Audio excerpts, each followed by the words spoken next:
the gentleman from Ohio, Mr. Wenstrup.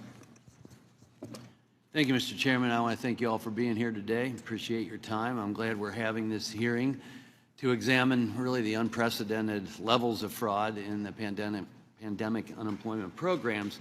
You know, I often think about our job here, and in situations like this, I think of the song America the Beautiful, where we ask God to help us mend our every flaw. And I think this is a perfect example of us trying to do that. Mr. Turner, thank you for clarifying today, too, the difference between improper payments and fraud itself. 191 billion, I believe, is what's reported out from DOL. You know, in my home state of Ohio, it's estimated $1 billion may have been paid in fraudulent unemployment claims from March 2020 to June 2022. And the problem is so rampant that our own governor, Mike DeWine, and his wife, Fran, and our lieutenant governor, John Husted, were notified that fraudulent claims had been filed in their own names. It went that far. So it's a widespread problem. It harms Americans that it was designed to help, and obviously we don't want that. That's a given. So many of my Republican colleagues have been committed to protecting Americans who have been victims of this fraud.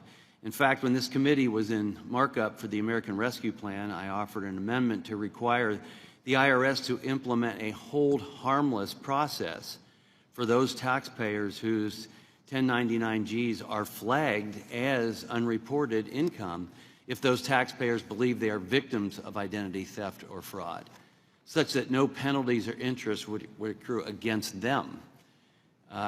This amendment was objected to by one of my colleagues on the other side of the aisle. At that time, Ranking Member Neal promised that if I withdrew my amendment, we would work together to address this issue.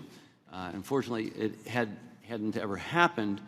And Mr. Chairman, with your consent, I'd like to submit a copy of my amendment on that for the record. Without objection. And so I will say that despite not really investigating the root cause of the frauds during the pandemic, we saw the Department of Labor has distributed $2 billion in the American Rescue Plan to detect and prevent fraud, promote equitable access, and ensure the timely payment of benefits with respect to unemployment compensation programs.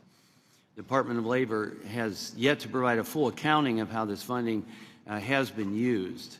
I think we need to circle our wagons there.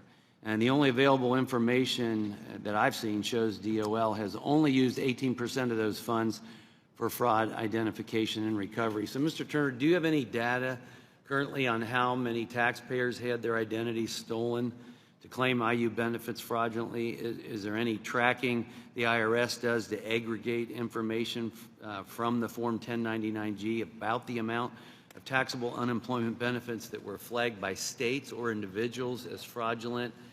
I think it's an important piece of the puzzle, so if you could help me there, I appreciate it. Yes, this is still early in this stage. We're still gathering the data on that. Okay. But it is part of our plan. We hope to do that this year, but because of constraints, we've pushed it off to next year. But we do have plans to do so. I appreciate that. As soon as we can, that would be helpful information for us. The state of Ohio has been able to recover more than $390 million in unemployment benefits. And despite the work being done by the Ohio Department of Job and Family Services and our participation in the National Association of State Workforce Agencies, Ohio is not receiving any portion of the funding they have recovered, the majority of which are pandemic unemployment assistance and federal pandemic unemployment compensation funds. So they're really trying to do their work. You know, states like Ohio are making investments in fraud recovery and prevention efforts as they continue to recover these fraudulent payments.